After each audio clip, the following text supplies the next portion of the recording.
Orang yang tidak sholat, tetangga saya Pak Ustadz nggak sholat, rezekinya lancar, bisnisnya jalan, umurnya panjang, badannya sehat, itu bukan nikmat, itu namanya laknat. Laknat kok enak Pak Ustadz? Saya mau laknat aja lah kalau gitu. Itu namanya istidraj. Istidraj artinya azab yang tertunda. Allah sudah siapkan dia azab, tapi ditunda, diulur dulu dengan nikmat. Saumli lahum, aku ulur dia, umurnya ku buat panjang, badannya ku buat sehat, rumahnya ku buat mewah, mobilnya ku buat mahal. Inna kaidi matin, tipu dayaku amat sangat kuat. Sebagaimana mereka menipu Allah, maka mereka pun ditipu Allah dengan kenikmatan, padahal semuanya itu adalah azab. Mudah-mudahan kita selamat dari tipu daya ini insyaallah. Jamaah yang dimuliakan Allah Subhanahu wa taala, maka selalu kita dipanggil dalam azan, ayyalal falah, marilah menuju kemenangan. Pedagang yang kaya belum tentu menang, artis yang ganteng cantik belum tentu menang, ibu yang punya usaha bisnis belum tentu menang. Orang yang menang adalah orang yang mampu istiqomah sholat berjamaah. Kadang-kadang anak-anak muda ini luar biasa, lautan kan kuseberangi, bukit kan kudaki, Masjid Darul Falah kulewati. Nah ini nggak betul. Ibu kenapa nggak ke Masjid Darul Falah? Aduh Pak Ustadz, saya mau sholat, terus tangganya banyak, tinggi ke atas saya sudah rematik. Jamaah maklum, kenapa dia nggak ke Darul Falah? Udah tua, sakit, encok tulang. Pas ke mall ketemu, tangganya lebih banyak di mall. Iya Pak Ustaz, tapi di mall ini tangganya jalan. Selalu ada alasan. 1001 dalil kita kemukakan. Kalau orang nggak mau ibadah, dia punya 1002 dalil. Tapi kalau orang punya kemauan, segala penghalang dia akan hilangkan, karena tujuan dia mencari kemenangan. Kemenangan itu diperoleh orang yang sholat. Nanti akan ditanya ke kita, la tazalu qadama abdin, kaki manusia akan tetap tegak berdiri pada saat kita dibangkitkan di hadapan Allah, hatta yus'al, sampai dia disoal, sampai dia ditanya. Pertanyaan yang paling berat itu adalah masalah waktu. Apalagi di zaman sekarang, waktu kita habis oleh sosial media, waktu kita habis oleh grup WhatsApp, Instagram, TV, sinetron, drakor, sepak bola dan lain sebagainya. Kalau menang nggak apa-apa, udah habis waktu, kalah pula. Mudah-mudahan timnas kita makin kuat, makin solid. Luar biasa supportnya. Pada kesempatan ini kita ingin sharing. Kebetulan saya mengunjungi keluarga saya di perumahan Bapak Ibu, lalu kemudian besok subuh insyaallah di Masjid Az-Zikra Sentul, kemudian setelah itu terakhir di Masjid Almarhum Kiai Haji Zainuddin MZ. Setelah itu saya pulang ke Pekanbaru Riau. Tadi malam live TV One untuk mengisi waktu supaya berkualitas, supaya dapat dipertanggungjawabkan di hadapan Allah. Apa yang bisa kita isi waktu ini? Pertama, kita isi dengan amal yang bersifat badan, yang bersifat fisik. Melangkahkan kaki ke masjid, badan. Sampai di masjid sholat, itu juga amal badan. Tegak, rukuk, sujud. Lisan juga termasuk bagian badan.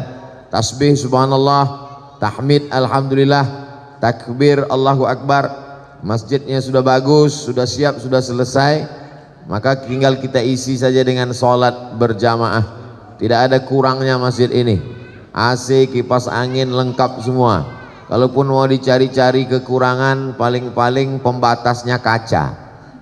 Nah, ini pembatas kaca ini artinya orang masih bisa melihat. Jadi ditutup pakai kain. Karena kalau dilihat bapak ibu tak masalah, tapi kalau anak-anak muda dia masih melirik ke belakang. Ibu melihat kami di sini seperti melihat ikan dalam akuarium. Bapak Ibu yang dimuliakan Allah Subhanahu wa taala, tidak ada kekurangan, tinggal lagi kita datang sholat berjamaah. Adapun perempuan sholat berjamaah baik, tidak salah. Hadis yang mengatakan perempuan lebih baik sholat di rumah, lebih baik sholat di kamar, lebih baik sholat di tempat yang sempit. Hadisnya sahih, itu juga tidak salah. Kalau terjadi fitnah, maka perempuan tidak baik sholat di masjid. Tapi di perumahan ibu-ibu, bapak-bapak, keamanannya berlapis, security-nya banyak. Ustadz aja mau masuk diperiksa, apalagi maling. Nah, jadi tidak perlu khawatir. Jadi kalau sudah aman begini, silakan ibu-ibu mau sholat berjamaah, apalagi masjidnya diisi dengan pengajian-pengajian. Jangan sampai dari maghrib ke isya tidak ada pengajian, hampa kosong. Ini waktu berharga sekali, maka dibuatlah pengajian. Adapun ustadz, guru, di sekitar Parung Panjang banyak sekali para habaib, para asatiz. Cuman kalau bisa judulnya dibuat berkualitas, mulai pakai spesialisasi. Malam Senin, Ahad malam Senin kami belum bisa ngaji Pak Ustadz, masih weekend, masih libur. Oke. Senin malam Selasa akidah. Akidah ini harus diperkuat, karena orang tidak diterima amalnya kalau akidahnya tidak benar. Jangan-jangan dia masih syirik, jangan-jangan akidahnya belum lurus menurut ahlu sunnah wal jamaah. Maka dikaji khusus masalah akidah. Jangan sampai akidah kita tidak betul. Kenapa kamu kelihatannya murung menghadapi tahun 2022 ini? Inilah Pak Ustadz, nampaknya siu saya tidak baik tahun ini.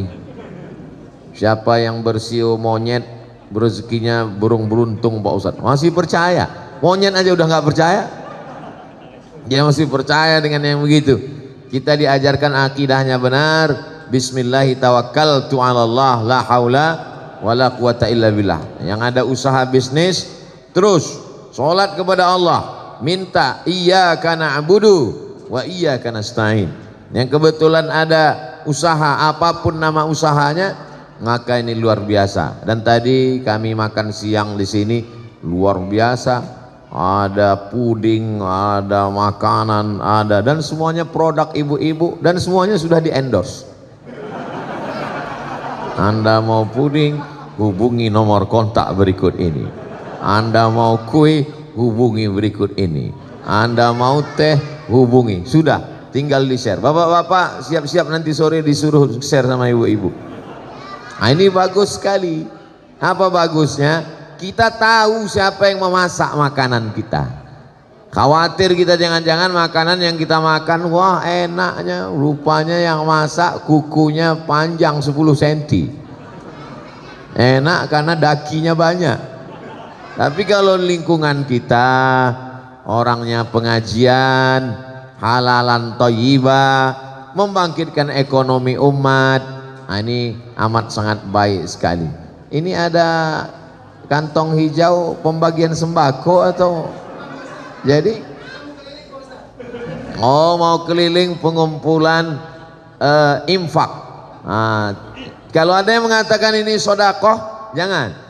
Kalau uang itu namanya infak. Karena kalau nanti dikatakan sodakoh, nanti begitu dibawa orang senyum aja. Karena senyum itu sodakoh. Jadi jangan tulis kotak infak, tapi jangan tulis kotak sodakoh, tapi kotak infak. Silakan jalan Pak. Silakan. Tapi saya khawatir kalau ini kantong hijaunya di sini, memang yang kerja kan Bapak, tapi uang dipegang sama yang di belakang. Nah, di kantong belakang juga dua-duanya dapat. Ini amal juga. Kalau yang tadi saya katakan itu amal badan. Lah kakinya ke masjid, amal badan. Tangannya sedekah, amal badan. Adapun kantong ini namanya amal harta. Nah, ini amal harta ini pun juga balasannya luar biasa. Orang yang bersedekah, apa kata malaikat? Allahumma a'ti munfiqan khalafa. Siapa yang bersedekah, berilah dia ganti ya Allah. Bukan doa manusia itu ada dalam Sahih Bukhari. Malaikat yang mendoakan, siapa yang bersedekah, berilah dia ganti ya Allah. Adapun orang yang tidak bersedekah, Allah adil, Allah kirim juga malaikat. Apa kata malaikat untuk yang tidak bersedekah? Allahumma a'ti mumsikan talafa, yang tidak bersedekah berilah dia kebinasaan ya Allah. Jadi yang tidak sedekah hati-hati, mungkin berawal dari mulai sendal hilang sebelah gitu, atau helm mulai hilang aja. Jangan-jangan saya yang kena karena saya tak bersedekah. Jangan sampai saya, ustadz itu ceramah aja dia tak ada sedekah, panitia segan bawa ke sini.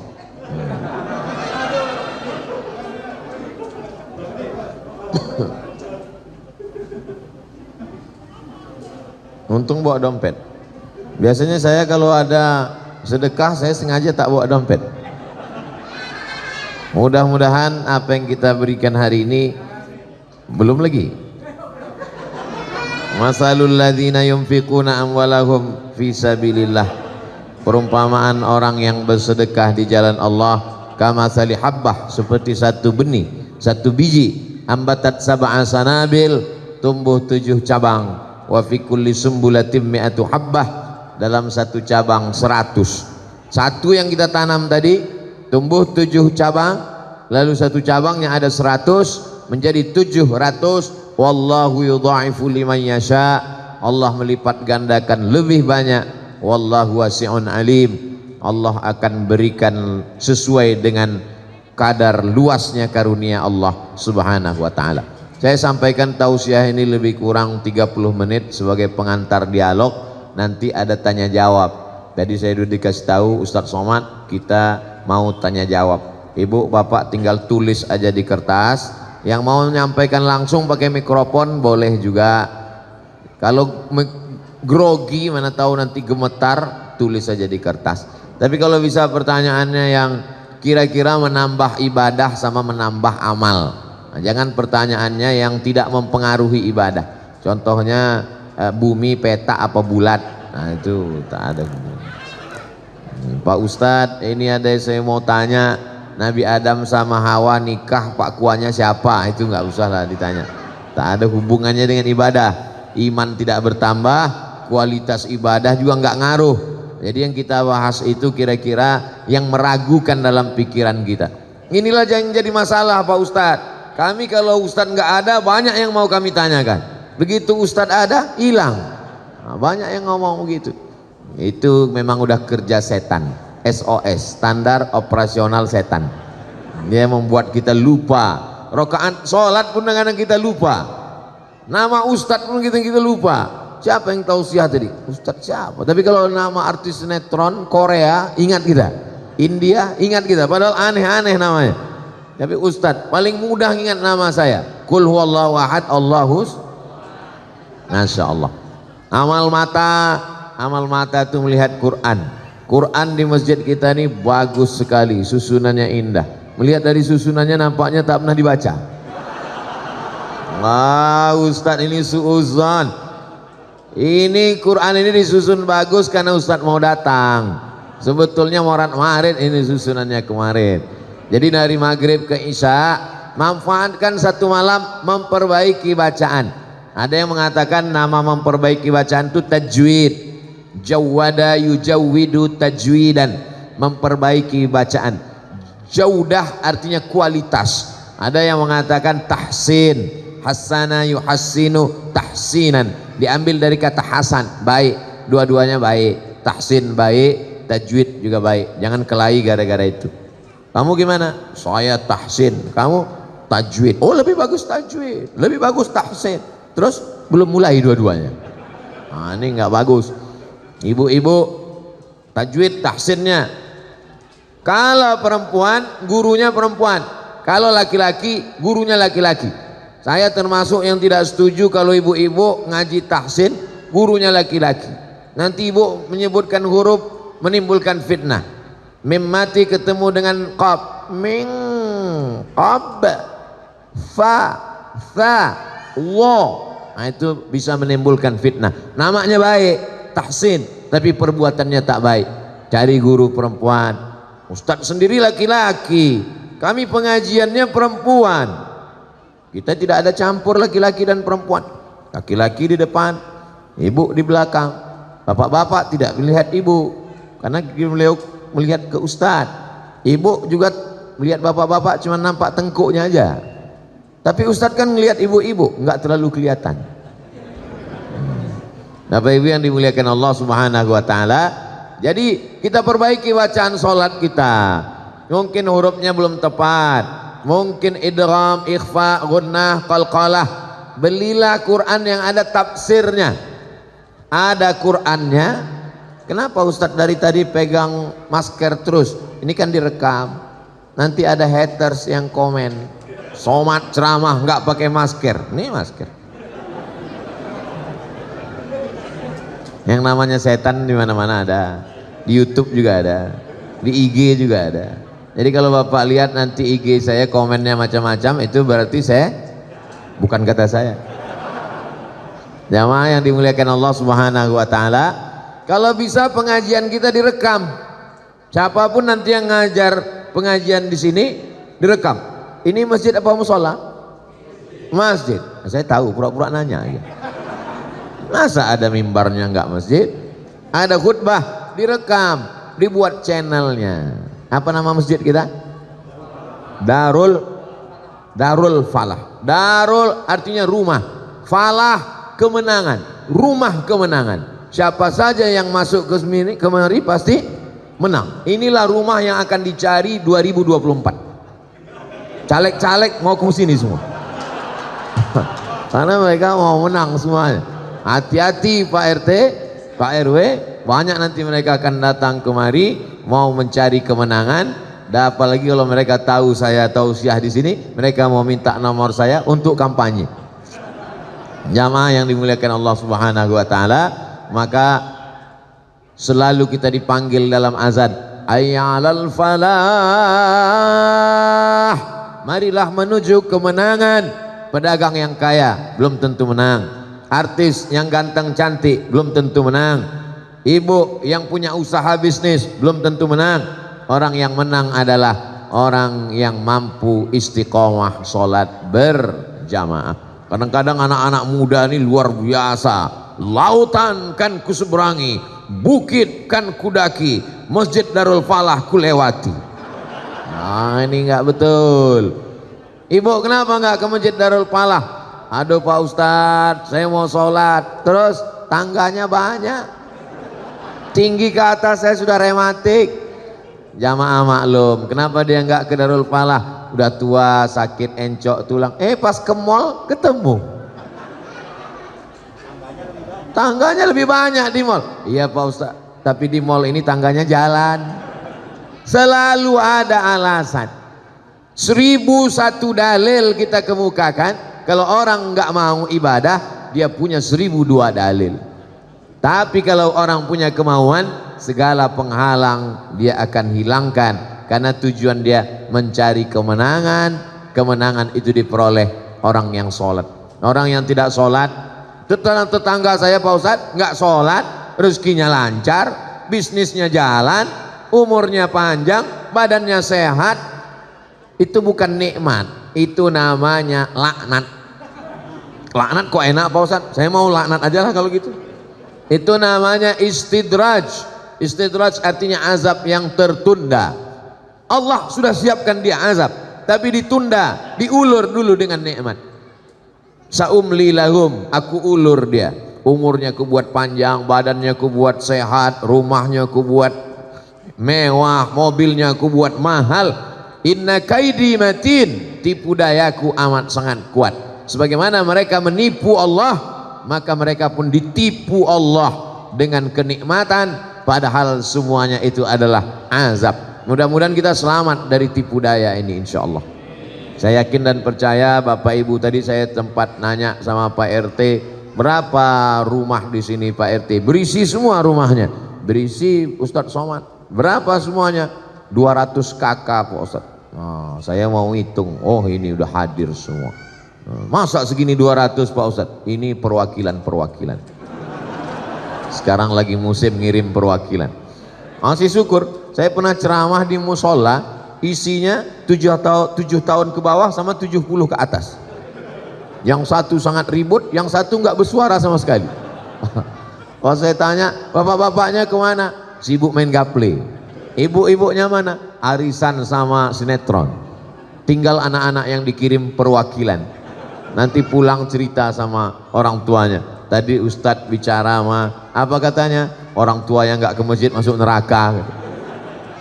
Jamaah yang dimuliakan Allah Subhanahu wa taala, anak-anak ini tidak bisa kita suruh pergi ke masjid, pergi ngaji. Terus dia nanya, "Papa kok nggak ke masjid?" Papa udah dewasa. Dia mesti kita bawa. Tangan ibu yang membawa anak, tangan bapak yang menenteng tangan anak, itu akan menjadi pelajaran yang luar biasa.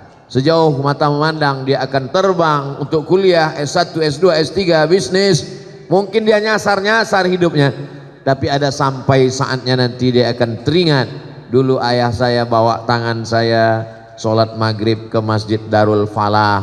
Dulu waktu itu kami 1 Januari 2022 pertama kali saya sama ayah ke masjid. Waktu itu ayah saya nggak pernah ke masjid. Dia dengar Ustadz Somad ke masjid, dia pun datang. Tapi itulah awal hidayah. Ini lebih baik daripada dunia dan seisinya. Ibu tidak ustazah, bapak tidak ustadz, profesor, doktor, bukan kiai, bukan guru agama, tapi mengajar anak Al-Fatihah. Sikit saja yang diajar, Al-Fatihah. Tapi Al-Fatihah itu dibaca anaknya. Subuh Al-Fatihah, zuhur Al-Fatihah 4 kali, asar Al-Fatihah 4 kali, maghrib Al-Fatihah 3 kali, malam isya Al-Fatihah, tahajud dia baca Al-Fatihah. Itu guru yang luar biasa. Kalau tidak bisa ngajar Al-Quran, ajarkan Al-Fatihah. Ngajar Al-Fatihah pun tak bisa, nanti khawatirnya dibacakan Al-Fatihah. Yang paling menakutkan, tidak dibacakan oleh anak-anak Al-Fatihah. Dulu orang meninggal masih dibacakan doa, dibacakan Al-Fatihah. Kita khawatir saat kita tidak mengajarkan Al-Fatihah, ketika kita mati dikirimkan lagu pop sama dangdut, baru tahu. Ceramah Ustadz mana mungkin terjadi, sudah terjadi sekarang. Kita tonton di televisi, orang meninggal dikirim lagu. Nauzubillah. Ini zaman dulu sesuatu yang aneh, sesuatu yang diragukan untuk dilakukan orang, tapi dilakukan orang zaman ini. Apalagi ini dekat dengan ibu kota Jabodetabek, penduduknya 10 juta orang, dengan tingkat kerumitan dan tingkat luar biasa. Di sana banyak ulama, banyak kajian, juga banyak perbuatan maksiat tersedia. Kalau tidak kuat kita imbangi ini, maka kita akan hanyut dengan air deras yang luar biasa. Apalagi dekat sungai kan, di depan the river, ini sungai ini. Dulu empang ini Pak Ustadz, sekarang jadi river, sungai. Ini semua menjadi ujian bagi kita. Tapi indahnya hidup itu kalau ada ujian. Ujiannya berat S1, ujiannya agak berat S2, sangat berat S3. Saya nggak mau yang berat Pak Ustadz, TK. Jadi kualitas hidup itu selalu ada. Ini setelah Covid ini banyak sekali penderitaan Pak Ustadz. Bisnis saya macet Pak Ustadz. Akhirnya kami online. Online ini pun ternyata Covid menyerang online juga Pak Ustadz. Kita masih ada tempat bergantung. Inna salati wa nusuki wa mahyaya wa mamati lillah. Adukan kepada Allah, jangan adukan ke teman. Kita adukan ke teman, dijadikannya bahan update status dia. Di fotonya kita, di update-nya, temanku sedang susah, tolong kirim Al-Fatihah.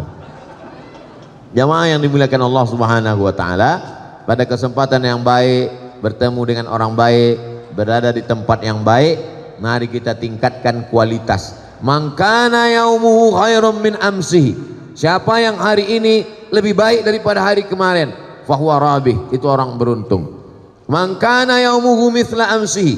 Siapa yang hari ini sama saja seperti hari kemarin, fahuwa khasir, dia rugi.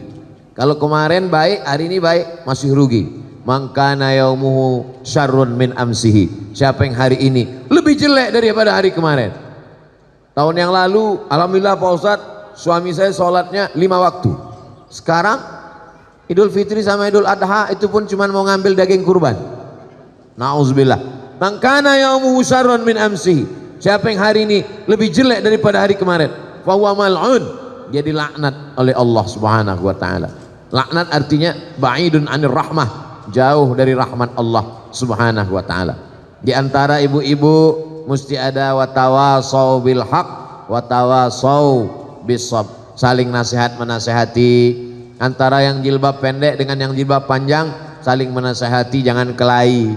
Karena kalau yang jilbab pendek ngejek jilbab panjang, yang jilbab panjang ngejek yang jilbab pendek, yang ketawa yang nggak pakai celana.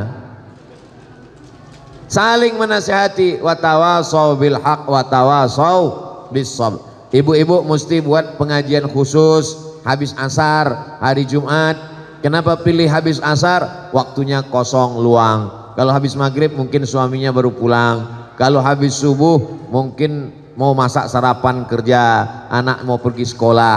Dibuat habis asar hari Jumat, waktu mustajab berdoa untuk pengajian di masjid tentang tata cara berwudu, tentang tata cara membasuh baju suami, jangan sampai masuk di dalam mesin cuci baju koko suaminya, kain sarungnya, mukenanya, tapi di situ ada juga celana anaknya yang habis kena air kencing najis. Mohon maaf, hanya tinggal dimasukkan lalu disiram air, lalu dihidupkan mesin cuci, setelah itu langsung dijemur, tidak dibilas, tidak dicuci dengan air yang suci mensucikan.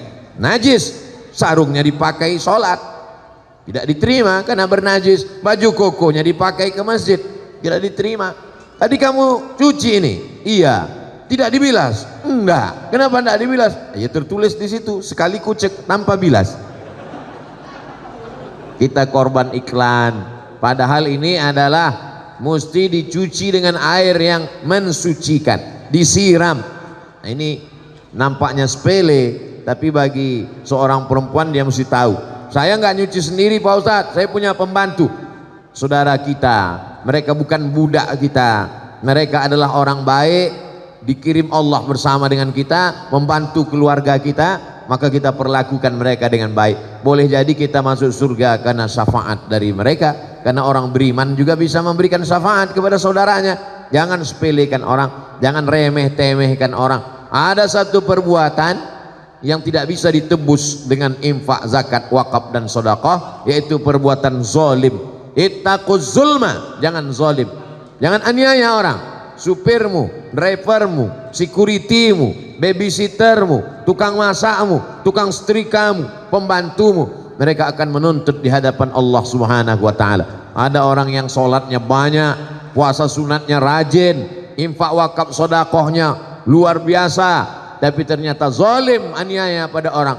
Semua orang yang dia aniaya berbaris menuntutnya di hadapan Allah. Yang satu mengambil pahala sholatnya, yang satu mengambil pahala sedekahnya, yang satu mengambil pahala haji dan umrahnya, habis semuanya. Sementara orang masih panjang mengantri, diambil dosa mereka, ditimpakan kepada dia, summa turiha finnar, dimasukkan dia ke dalam neraka. Inilah orang yang masuk neraka bukan karena tidak sholat, bukan karena tidak puasa, bukan karena tidak bersedekah, tapi karena zalim dan aniaya. Makanya saya selalu kalau menyampaikan tausiah, saya takut jamaah tersinggung perasaannya. Selalu saya katakan, kalau ada kata-kata saya bertentangan dengan hati jamaah, menyinggung perasaan jamaah, maukah jamaah memaafkan saya? Mau, lebih baik minta maaf di dunia daripada minta maaf di akhirat. Karena mencari orang sulitnya luar biasa, mencari bapak ibu nanti di akhirat payah.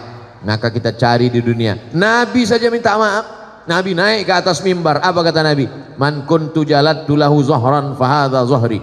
Siapa yang pundaknya pernah aku cambuk, aku sakiti, silakan balas, ini pundakku. Man kuntu syatamtu lahu irdan fahadha irdi. Siapa yang pernah aku sakiti hati perasaannya, ini harga diriku, silakan balas. Siapa yang pernah aku pinjam hutang piutang, aku pakai uangnya, maka tuntutlah kepadaku. Sahabat Nabi pun meminta Nabi membayar. Innalaka alayya thalatha darahim, kau ada utang 3 dirham ya Rasulullah. Kata Nabi, idfa ya Fadal, wahai Fadal, tolong bayarkan. Nampaknya sepele, tapi kita akan memikul kecurangan kita pada hari kiamat.